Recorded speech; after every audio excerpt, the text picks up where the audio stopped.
மதியும் மலரும் ஏத்தாப்புல உட்காந்துருக்காங்க. மதி மலரை பாக்குறாங்க, மலர் மதிய பாக்குறாங்க. இவங்களுக்கு குற்ற உணர்வு, நம்ம அக்காவை திட்டிவிட்டோமே அப்படின்னு. மலருக்கும் ஒரு குற்ற உணர்வு இருக்கணுங்க. ஏன்னா அவ்வளவு அலப்பற நடக்கையில மதி மேல எந்த தப்பும் இல்லைன்னு ஒரு வார்த்தை வரலையேங்க. புள்ள பூச்சியா நீ இரு, வேணாங்கல, ஒரு கை மண்ணள்ளி போடு தாங்கலாம், ஒரு லாரி மண்ணை போட்டா தலை தாங்குமா? அந்த மாதிரிதான். ஆனாலும் மதி சொன்னது எனக்கு மனசை டச் பண்ணிக்கிச்சு, எனக்கு குத்துது, வலிக்குதுன்னு மலர் உட்கார்ந்துட்டு இருக்கு. அந்த பிள்ளை என்ன பண்ணும்? இப்ப மதி என்ன பண்றாங்க, மெல்ல எந்திரிக்கிறாங்க. எந்திரிச்சு மலர் பக்கத்துல வராங்க. ஆச்சரியப்பட்டு போகுது மலரே. டக்குன்னு இவங்கதான் தியாகியாச்சே, யாராவது ஒன்று எப்படி நம்மளை போட்டு அடிச்சாலும் அவங்க கிட்ட அன்பா பேசுறவங்க. மதி மதி எந்திரிச்சிட்டியா? வா மதி, நம்ம வீட்டுக்குள்ள போலாமா? நான் அதுக்கு ஆளாம் வரலக்கா. பின்ன என்ன மதி, என்னை மன்னிச்சிரு மதி, நான் உனக்கா பேச முடியாத சூழ்நிலை, நான் என்ன பண்ண முடியும்? வாயை திறந்தாலும் அத்தை வாயை அடைக்கிறாங்களே. வாயை அடைச்சாங்களா? நீ சொல்லுடின்னு சொல்லையில வாயை பூட்டிக்கிட்டு இருந்தியா இல்ல அடகு வச்சுட்டியா? என்ன வாடகைக்கு விட்டுட்டியா? அப்படித்தானங்க சொல்லணும்னு தோணுது. ஆனா மதி என்ன பண்ணுது, அக்கா அதெல்லாம் விடுக்கா, உங்க சூழ்நிலை எனக்கு தெரியும், நான் இப்ப வந்தது என்ன மன்னிச்சிருக்கா அப்படின்னு கையை பிடிச்சிட்டு கெஞ்சி கேக்குறாங்க. மதி, எதுக்குமா நீ ஏம்மா மன்னிப்பு கேக்குற? இல்லக்கா, நான் உங்களை சுயமரியாதை இல்லவன்னு நான் சொல்லிவிட்டேக்கா, அப்படி சொல்லிருக்க கூடாதுக்கா, அவங்க மேல உள்ள கோவத்துல உங்களை நான் திட்டேக்கா. ஆனாலும் அப்படியில இங்க பாரு மதி, நான் அதெல்லாம் எதுவும் நினைக்கல, விடு. ஹை ஹை ஹை, நீ நினைக்காமையா இருக்கிற? உன் புருஷகிட்ட சொல்லி சொல்லி அழுதியடி குந்தாணி. குந்தாணி இல்ல, ஒல்லிதான். ஆனாலும் மதி பாக்குறாங்க. விடுக்கா, நீங்க நினைக்காட்டி மனசு யாருக்கா இருந்தாலும் வலிக்கும். எனக்கே நீங்க சொல்லியிருந்தா எனக்கும் கோவம் வர செய்யும். கோவம் வருதோ இல்லையோ கொஞ்சம் வலிக்கும்க்கா. ஆனாலும் இப்ப நான் அதுக்காக நான் மன்னிப்பு கேட்க வரலக்கா. என்ன மதி சொல்ற? நான் மன்னிப்பு கேட்க வரல, ஆனா நான் சொன்னது உங்களுக்கு ஹர்ட் ஆயிருக்கும், அதுக்குன்னா நீ தப்பு நினைச்சா ஓகே, சாரி கேட்டுக்கிறேன். ஆனா நான் சொன்ன விஷயம் கரெக்ட் தானே? கரெக்டா இல்லையா அத சொல்லுங்க. நீங்க சுயமரியாதை இழந்து தானக்கா இருக்கிறீங்க. மதி, மறுபடியும் அதே சொல்ற? அப்ப நான் சொன்னது தப்புங்கிறீங்களா? நீ தப்புன்னு சொல்லல, ஆனாலும் எனக்கு மனசு வலிக்குது மதி, அதுதாக்கா உண்மை, அதான் ஃபேக்ட் அப்படிங்கிறாங்க. ஏன்னா இவங்க அப்படி ஆக்கி வச்சிருக்காங்கக்கா அவங்கள. உங்களுக்கும் இருக்கும், இல்லாம இல்ல. அப்படி இருக்கிறதுனால தானே நான் சொன்னோன்னே நீங்க வெளியில போய் என்ஜாய் பண்ணிட்டு வந்தீங்க, எவ்வளவு வேதனை என்கிட்ட கொட்டி தீர்த்திருக்கீங்க. அப்போ உங்க மனசுக்குள்ள இருக்கு வலி வேதனை, என்ன பண்றதுக்கா? இப்படியே அடங்கி போயிட்டே இருக்கா. அதனாலதாக்கா இப்ப என்னையும் அடுத்து அடக்க பாக்குறாங்க. அடுத்து இன்னொரு இந்த மருமக இந்த வீட்டுக்கு வந்தாலும் அதையும் அப்படித்தாக்கா பண்ணுவாங்க. மதி, எனக்கு அதெல்லாம் தெரியலப்பா, நீ எதோ சொல்ற, ஆனாலும் நீ வாயன் வீட்டுக்குள்ள இங்க பாரு, ஆளாளுக்கு பாக்குறாங்களே, முடியாதுக்கா, இது இப்படியே பழகி போயிரும், நாளைக்கு கொத்தடிமை மாதிரி ஆக்கிருவாங்க மதி அப்படின்னு சொல்லலே. நீங்க ஏக்கா வெளில உட்காந்துருக்கீங்க, எனக்காலாம் உட்கார வேணாம், நீங்க உள்ளர போங்க. இல்ல மதி. ஓ, அப்ப எனக்கா உட்காரல, இந்த வீட்டுக்கு கௌரவம் பெறக்கூடாது, ரெண்டு மருமக ஒன்னா உட்காந்துருந்தா கண்டுக்க மாட்டாங்க, போயிருவாங்க அப்படின்னு தானக்கா நினைக்கிறீங்க? அப்படிலாம் இல்ல, அது வந்து அப்படிங்கல, போங்கக்கான்னு சொல்லையில மாமனார் வராரு. அப்படிங்கல மதி அங்கிட்டு போய் உட்கார. என்னம்மா மலரு, என்ன அந்த சொல்றாங்க, மன்னிப்பு கேட்க மாட்டாங்களாவா? இல்லம்மாமா, அது வந்து என்ன என்ன சொல்லிட்டு இருக்கு? இல்ல ஒண்ணு இல்ல. சரி, அவ என்ன வேணாலும் சொல்லிட்டு போறா, நீ உள்ளரவா. என்னம்மாமா, நீ ஏம்மா வெளில இருக்கணும், உனக்கு என்ன தலையெழுத்தா என்ன? வேண்டாம், வீட்டுக்குள்ள வா அப்படிங்கல. இல்ல மதியம் கூப்பிடுங்களே. நான் ஏம்மா அவளை கூப்பிடணும்? என் பொண்டாட்டிக்கு நெஞ்சு வலி வர அளவுக்கு பேசியிருக்கிறா, நான் கூப்பிட முடியாது. ஒருவேளை மன்னிப்பு கேட்டா என் பொண்டாட்டிக்கு நெஞ்சு வலிக்கு ஆறுதலா மருந்தா இருக்கும், அப்படின்னா நாங்க கூப்பிட்டுக்கிறோம் அப்படிங்கல. மதி இப்படி முறைச்சு பாக்குது, சிங்கப்பெண் சீருடை அணிந்த மாதிரி நிக்குது. சூப்பரா இருந்துச்சுங்க. நல்ல மதியோட நட்ட ஓட்ட பாவனை, ட்ரெஸ், கெட்டப்பு, பேச்சு, தோரணை, வெளியில நிக்கிறாங்க பாத்தீங்களா, அப்படியே பிரமிடு சேலை நிக்க பாருங்க, அந்த மாதிரி நிக்கிறாங்க. பார்க்கவே எனக்கு அந்த நினைப்பு தாங்க வந்துச்சு. நல்லா தாங்க இருக்கு, சூப்பர் தான் சொல்லணும். யார் தாங்க இவங்களுக்கு பூனைக்கு மணி கட்டுறதுன்னு சொல்லுவாங்க இல்லையா? இப்ப அவர் மாமனார் என்ன பண்றாரு, நீ வா உள்ளர வா. இல்லம்மாமா, மதியம் கூப்பிடுங்க, இங்க பாருமா, நீ உள்ள வரியா இல்லையா? மதி அப்படிங்கல. நீங்க போங்க, கண்ணு மண்டையா அசைக்கிறாங்க. இவங்களுக்கு மனசே இல்லாம மலர் உள்ளர போறாங்க. ஏங்க என்னங்கண்ணே, ரெண்டு பேரை விட்டுட்டு ஒருத்தனை மட்டும் கூட்டி போறீங்க, இதெல்லாம் அநியாயம். உங்க பொண்டாட்டி கொஞ்சம் வாய் திமிராதான் பேசும். ஆமா ஆமா, லட்சுமி அக்கா பத்தி எனக்கு தெரியாதா அப்படின்னு ஆளாளுக்கு பேச. இங்க பாருங்க அப்படின்னு விரல காமிச்சு, அவ்வளவுதான், உங்களுக்கெல்லாம் உங்க வீட்டுக்குள்ள ஏதாவது நடந்தா நான் வர்றேனா? ஆமா ஆமா, நீ ரூம்ப விட்டே வெளில வர மாட்ட. அதுக்குள்ள அங்கிட்டு ஒருத்தவங்க பேசுறாங்க. பொண்டாட்டி முந்தானையே பிடிச்சுக்கிட்டு இருப்பீங்க, அப்புறம் எங்கிட்டு வெளில வருவீங்க? என்ன என்ன குசுகுசுன்னு பேச்சு? யாரும் என் வீட்டு பிரச்சனை தலையிட வேணாம். உங்க வீட்டு பிரச்சனை இருந்தா வீட்டுக்குள்ள இருந்தா நாங்க ஏன் தலையிட போறோம்? வீதிக்கு வந்துருச்சுல. வீதிக்கு வரல, என் வீட்டு திண்ணையில தானே இருக்கு, போங்க அப்படின்னு சொல்லிட்டு திரும்புறாரு. போதுமா, இதுக்கு தானே வெளில வந்து உட்காந்துருக்க? நீ உண்மையிலே உங்க அப்பா அம்மா உன்னை ஒழுங்கா வளர்த்துருந்து உப்பு போட்டு சோறு தின்னு நீ நல்ல பொண்ணா இருந்தீன்னா இந்த இடத்த விட்டு காலி பண்ணி போற நீ. இல்லைன்னு வச்சுக்கயேன், ச்சே மூஞ்சிலே முழிக்காத அப்படின்ட்டு உள்ளுக்க மருமகளை கூட்டிட்டு போயிடுறாருங்க. மலரை கூட்டிக்கிட்டு அப்படியே மதி என்ன சொல்றதுனே தெரியல, ஒரு மாதிரி ஆகுறாங்க. இங்க அவங்களும் போய் கதை சாத்திட்டு படுப்போம், இவங்களுக்கு என்ன. ஆனா மருமகனுக்கு ஃபோன் பண்ணி சொன்னா அவர் காலையில வர்றேன் இருக்கட்டும் அப்படிங்கிறாங்க. அவ வெளியிலே கடந்து தண்டனை அனுபவிக்கட்டும் மாமா, நீங்க வீட்டுக்குள்ளே இருங்க. என்ன மாப்பிள்ள சொல்றீங்க? ஆமா, நம்மளா கழுத்தை பிடிச்சி தள்ளணும், வெளியில போய் நில்லுடின்னு அவளே நிக்கிறா, விடுங்க பாத்துக்கலாம், இல்லைன்னா பாக்குறேன் அப்படின்னு சொல்லிட்டு வைக்கிறாங்க. இங்க மதி இருந்து பாக்குது. சுரேஷும் வேலைக்கு போயிடுறாரா. பொண்டாட்டி மேல ஆசை இல்லாதவனுக்குலாம் ஏன்டா கல்யாணம் பண்றீங்க? அப்படியே கறியை வெட்டுவாங்க பாத்தீங்களா, துண்டு துண்டு துண்டமா, அந்த மாதிரி கறிக்கலைன்னு சொல்லுவாங்க ஊர் பக்கம். இப்ப மதி எந்திரிச்சு போயிடுறாங்க, காணாம. அடுத்து காலையில பாக்குறாங்க, எந்திரிக்கிறாங்க, பார்த்தா வெளியில வருது வேக வேகமா ஒரு 5 மணிக்குள்ள. சுரேஷும் உள்ளார வந்துடுறாரு. என்ன காணோம் அப்படின்னு தான் உள்ளார வாராரு. அதுக்குள்ள மலர் வந்துடுறாங்க. மதி இல்லையா, அவளை காணுமே, மன்னிப்பு கேட்டு வீட்டுக்குள்ள வந்துட்டாளா? ஐயோ இல்ல சுரேஷ். அவங்க அப்பா அம்மாவை எழுப்புறாங்க. அப்பா அம்மா எங்க அவ வெளிலதான் உட்காந்துருந்தா, காணுமே அப்படின்னு சொல்ல மாமனார் என்ன பண்றாரு, டே நான் தாண்டா 2 திட்டி விட்டேன், அதனால ரோசா தாங்காம போயிட்டா போல இருக்கு. என்னப்பா சொன்னீங்க மாமா, என்ன சொன்னீங்க? பாக்கியராஜ் எல்லாம் துடிச்சு போய் கேக்குறாங்க. என்ன, நான் ஒன்னும் பெருசாலாம் சொல்லல, ரோசமானவள தான் இந்த இடத்த விட்டு போ, இங்க இருக்காத அப்படின்னு சொன்னேன். ரோசா வந்துருச்சு போல இருக்கு, போயிட்டா போல இருக்கே அப்படின்னு சொல்ல, ஐயோ எங்க போனேன்னு தெரியல, கண்டிப்பா அவ அம்மா வீட்டுக்கு போயிருக்க மாட்டா, எதுக்கும் அவங்க அம்மா வீட்டுக்கு கால் பண்ணி கேக்குறேன். பாக்கியராஜ்கிட்ட பொண்டாட்டி சொல்றாங்க மலரு. உடனே மலரு போன் பண்ணி கேட்க, மலரு மதி போனை எடுக்கலங்க.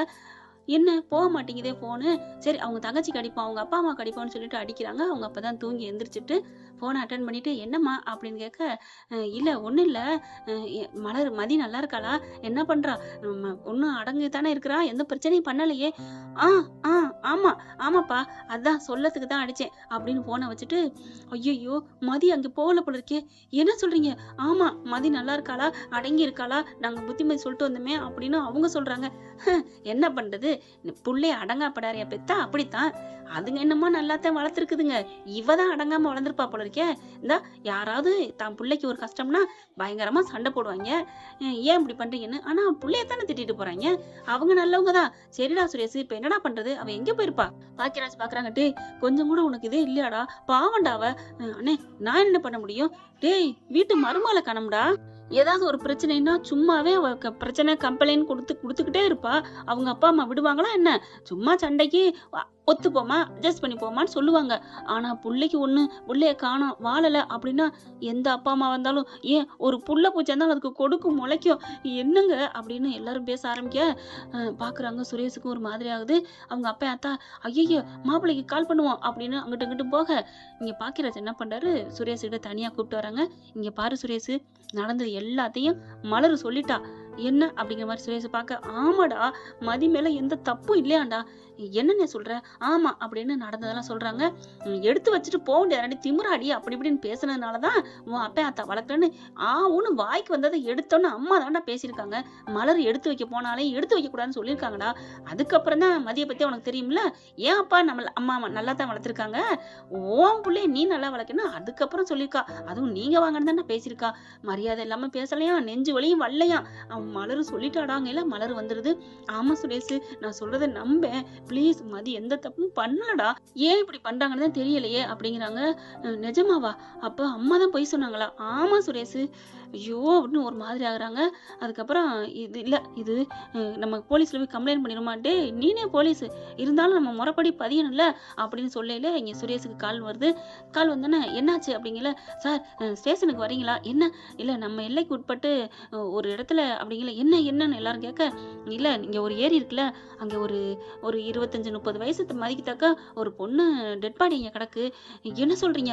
ஆமா, மஞ்சள் கலர் சுடிதார் போட்டிருக்காங்க. ஐயோ நான் துடிச்சு போறாரு. ஏன்னா அண்ணனும் அண்ணியும் மதிய பத்தி நல்லபடியா சொல்லிட்டாங்க இல்லையா, அதனால அவங்க ரொம்ப வேற துடிச்சு போறாரு.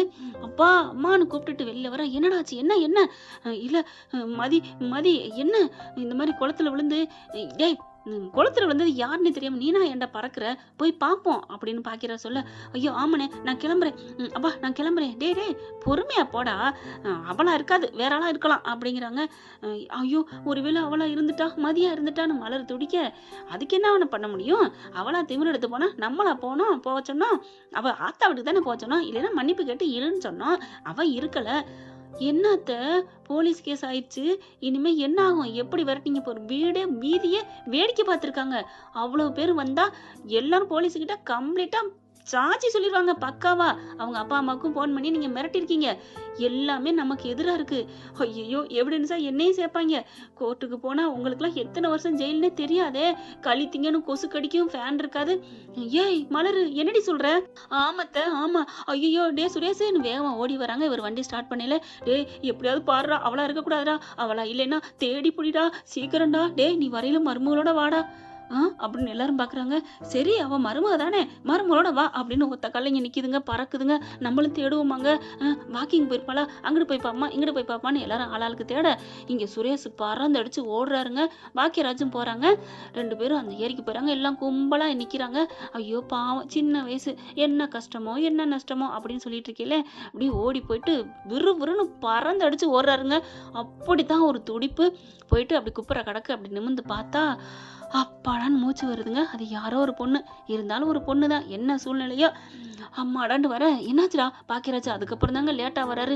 இவர் தாங்க புயலா சீறி பாஞ்சு வராரு. அண்ணனை விட தம்பி, இதுவும் போலீஸ் வேற, பொண்டாட்டி வேற இல்லையா. இப்ப என்னடாச்சு அப்படின்னு அப்படி போறாரு பாக்கியராஜ். அண்ணே வேணாம் அப்படின்னு இழுத்துறாங்க. ஏண்டா ஏண்டா, அது நம்ம மதி இல்லையே. இல்லனே இல்லனே அப்படின்னு சொல்லிட்டு இங்கிட்டு திரும்பிக்கிட்டு முகத்தை பிடிச்சிட்டு அழுகுறாரு சுரேஷ். ஏண்டா ஏண்டா சுரேஷ்? ஐயோ அண்ணே, என்னன்னே பண்றது, நான் ஒரு கைக்கூலியா வளர்ந்துட்டேனே. மாமாவுக்கு கைக்கூலி, அப்பா அம்மாவுக்கு கைக்கூலி, நான் என்னைக்குதான் நான் நல்லா இருக்க போறேன் அப்படிங்கிறாங்க. டே யாருக்கா இருந்தாலும் ஏதாவது ஒண்ணு சொல்லிக்கிட்டு தானே இருப்பாங்க. இப்ப அம்மா சொல்லலையா, பொண்டாட்டி தாசன்னு என்னைய சொல்லலையா, அந்த மாதிரி தான் சொல்லுவாங்க. அதுக்காண்டி நியாயம் என்னன்னு பார்க்கணும்ல. அப்பா அம்மாவுக்கான்னு நான் பேசுவேன். அதுக்கப்புறம் மலர் மேல எந்த தப்பு இல்லைன்னு ரூமுக்குள்ள போயிட்டு அவ காலில் விழுந்து காலை பிடிப்பேன்டா. அப்படித்தாண்டா வாழ்க்கை, நிறைய பேர் ஆண்களோட வாழ்க்கை ஓடிக்கிட்டு இருக்கு அப்படின்னு பாக்கியராஜ் சொல்றது சரியா தப்பான்னு கமெண்ட்ஸ்ல சொல்லி ஒரு கருத்தை தெரிவிச்சு லைக்கை போட்டு சப்ஸ்கிரைப் பண்ணி ஆதரவு கொடுத்துருங்க அன்பு உறவுகளே. சுரேஷ் அதை கேட்டுட்டு அப்படியே ஒரு மாதிரி ஆகுறாரு. ஆமா இல்ல, பாவம் இல்ல, அவ இப்படி என்னதான் பாவம் பண்ணா, நான் தப்பு பண்ணேன் கம்ப்ளைண்ட் கொடுத்தா, அதே மாதிரி மறுபடியும் தப்பு பண்ணி அவளை தாலி கட்ட சொல்லி கொடுமை தான் பண்ணிட்டு இருக்கோம். அவளை ஒரு வார்த்தையாவது மதின்னு கூப்பிட்டுருப்போமா, இல்ல ஏதாவது பேசியிருப்போமா அப்படின்னு நெஞ்சில் அடிச்சுக்கிறாங்க. சே அப்பா அண்ணே வானே, நம்ம மதிய தேடுவனே, பாவனே அப்படிங்கல. டே உனக்கு கொஞ்சமாவது கருணை வருதாடா? ஐயோ பாவமா தானே தோணுது. அவ எங்க போனான்னு தெரியலையே, தப்பே பண்ணாம அவ ஏன்னு தண்டனை அனுப்பிக்கணும், வானே அப்படின்னு வண்டி எடுத்துட்டு கிளம்புறாங்க. அங்க எங்கேயும் வண்டியில போயிட்டு இருக்காங்க. போகையிலே பாக்கியராஜ் பார்த்தா ஒரு கோயில் வருது. கோயில்ட்டு வரையில சுரேஷ் வண்டி நிப்பாட்டு அப்படிங்கிறாங்க. என்னன்னு என்ன அங்க பாரு அப்படிங்கிற. அது ஒரு சின்ன கோயில் இருக்குங்க. அதாவது வெளியிலே வரண்டாமா இருக்கு, உள்ளுக்குள்ள கற்பகிரகம் இருக்கு, அந்த திண்டு மாதிரி இருக்கு. அதுல உட்காந்துட்டு கையை அப்படியே கும்பிட்டு கடவுள்கிட்ட வேண்டிக்கிட்டு இருக்காங்க. அப்படியே அழுது தாரையா போகுது, அழுதுட்டு இருக்காங்க. அப்பா அம்மா கிட்டையும் போக முடியல, புகுந்த வீட்லயும் ஒரு இடம் இல்ல. தைரியமான பொண்ணா இருந்து ஏன் கடவுளே எனக்கு இப்படி, நான் என்ன பாவம் பண்ணேன் அப்படின்னு சொல்லி அழுதுட்டு இருக்காங்க.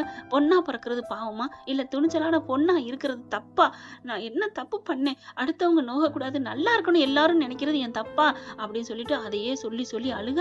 அங்கிட்டு 2 பேரும் ஏமா அழுகுற, விடுமா, ஒன்றும் பிரச்சனை இல்லை, நீ உன் மனசுக்கு நல்லா வருவ, எல்லாரும் நல்லா இருக்கணும் தான் நீ நினைக்கிற அப்படியே சொல்லி அழுதுட்டு இருக்காங்க. சுரேஷ் அங்க இருந்து பறந்து அடிச்சு ஓடி வராருங்க. நீ உண்மையிலே உன் நல்ல மனசுக்கு இந்த கடவுளை வேண்டிட்டில, நீ நினைச்சது எல்லாம் நடக்கும், உன் மனசு போல உன்னை தேடி எல்லாம் வருவாங்க, கவலைப்படாதன்னு சொல்லிக்கிட்டு இருக்கேல. வண்டியை நிப்பாட்டி அப்படியே கீழே விழுகுது. பாக்கியராஜ் தாங்கி பிடிக்கிறாரு. அதுக்குள்ள ஓடியாராருங்க சுரேஷ். ஓடி வந்து அப்படியே மதிக்கு முன்னாடி அப்படியே நிக்கிறாரு. அப்படியே பாக்குறாங்க, கால் பாத்துறாங்க, கண்ணை முடிக்கிட்டு. என்னதான் வேணாலும் ஒரு ஆள் வந்து நிக்கிற தெரியும் இல்லையா, தெரியங்காட்டிலுமே இவர் மதின்னு கூப்பிட்டுறாரு. நிமிர்றாங்க, கண்ணை அதான் திறக்குறாங்க. கையை எடுக்க, மதி மதி இங்கதான் உட்காந்துருக்கியா, உனக்கு ஒண்ணு இல்லையே, உனக்கு இல்லையே, நீ ஒண்ணு இல்லையே, நீ எங்கேயும் போகலையே. அப்படியே பறக்க கேட்கவும் அப்படி பாக்குறாங்க. மதி உனக்கு ஒண்ணு இல்லையேன்னு கையை 2ஐயும் கண்ணத்துல வச்சிடுறாருங்க. உனக்கு ஒண்ணு இல்ல மன்னிச்சுக்க, சாரி மதி சாரி அப்படிங்கிறாரு. எல்லாரும் பாக்குறாங்க. என்னம்மா உன் புருஷனா அப்படிங்கல. ஆமா நான் அவ புருஷன் தான், ஒண்ணு இல்ல அப்படிங்கிறாங்க. பாத்தியாமா இந்த சாமி எவ்வளவு பெரிய சக்தி வாய்ந்தது, அதை விட உன் மனசு நல்ல மனசு, அதனால உன் புருஷன் கிடைச்சிட்டாரு, அப்புறம் என்ன கிளம்பிப்போ அப்படிங்கிறாங்க. பாக்கியராஜ் அதுக்கப்புறம் தான் வாராரு. என்னண்ணே அப்படிங்கிறாங்க. ஒண்ணு இல்லம்மா, உன்னை தேடி அலைஞ்சோம், அதுக்கப்புறம் ஒரு இடத்துல ஒரு இறந்த உடல் கிடக்குன்னு சொல்லி போனோம். அதுவும் மஞ்சள் கலர் சுடிதாருங்கவும் பதறிட்டாமா பையன். அப்படிங்கல பார்க்குறாங்க. ஓ! நான் அந்த உலகத்த விட்டு போனேன்னு சொன்னதுக்கு அப்புறம் தான் பயம் வந்திருக்கோ பிள்ளைக்கு அப்படின்னு நினைக்கிறாங்க. ஆனாலும் பாக்கியராஜ் சொல்றாங்க, இல்லம்மா உன் மேல தப்பு இல்லைன்னு நானும் மலரும் சொன்னோம். அதுக்கப்புறம் கொஞ்சம் திருந்திட்டாமா அப்படிங்கிறாங்க. மதி எந்திரி வா, நீ கிளம்பு வீட்டுக்கு வா அப்படின்னு கேட்கல, டேய் வந்துட்டீங்க 2 பேரும் சேர்ந்து சாமி கும்பிட்டு வீட்டுக்கு போலாம். சாமி கும்பிட சேர்ந்து அப்படிங்கிறாங்க. அதுக்கப்புறம் எத்தாப்புல சாமி கும்பிட, டேய் 2 பேரும் பக்கத்துல நின்னு சாமி கும்பிடுங்கடா அப்படின்னு 2 பேரும் இணைச்சு விடுறாரு நம்ம பாக்கியராஜ். மதிக்கு என்ன சொல்றதுனே புரியல. என்ன என்னைய வீட்டுக்கு கூப்பிடுறீங்களா? ஆமா, நான் மன்னிப்பு கேட்காட்டி விட மாட்டீங்களே? ஐயோ அதெல்லாம் விடு, அம்மா தான் தப்பு பண்ணிருக்காங்க, எனக்கு எல்லாம் தெரியும். அம்மா சார்பா நான் மன்னிப்பு கேட்கிறேன். நீ அங்க வந்து நின்னுட்டு நீ தான் கொடி பிடிப்பிய, எங்க அம்மா மன்னிப்பு கேட்கணும்னு நீ சொல்லிட்டீன்னா அப்புறம் அதை விட நீயாவது சொன்னா புரிஞ்சுக்குவ, போதுமா ஓகேவா அப்படிங்கிறாரு. நான் புரிஞ்சுப்பேன்னு ஒரு வார்த்தை சொன்னீங்கல்ல, அதுவே நான் ஏத்துக்கிறேன், நான் வர்றேன் அப்படின்னு சொல்லி சிரிக்கிறாங்க. என்ன ஃப்ரெண்ட், இவ்வளவு போனா நல்லா தானே இருக்கும். பார்க்கலாம் என்ன நடக்க போகுதுன்னு. இந்த பதிவு உங்களுக்கு பிடிச்சிருந்துச்சுன்னா உங்க பொண்ணான கையில ஒரு லைக்க போட்டு சப்ஸ்கிரைப் பண்ணி ஆதரவு கொடுங்க அன்பு உறவுகளே. Thank you friends. இந்த வீடியோ உங்களுக்கு பிடிச்சிருந்தா தயவு செய்து லைக் பண்ணுங்க. இன்னும் அப்டேட்ஸ்க்காக சேனலை சப்ஸ்கிரைப் பண்ண மறக்காதீங்க. நம்ம கிட்ட இருக்க எல்லா சேனல்ஸோட லேட்டஸ்ட் வீடியோ அப்டேட்ஸ்க்காக மேல ரைட் சைடுல காட்டுற லிங்கை கிளிக் பண்ணி வாட்ஸ்அப் குரூப்ல ஜாயின் பண்ணுங்க. உங்களிடம் விடைபெறுவது நான் உங்கள் மெஹர்.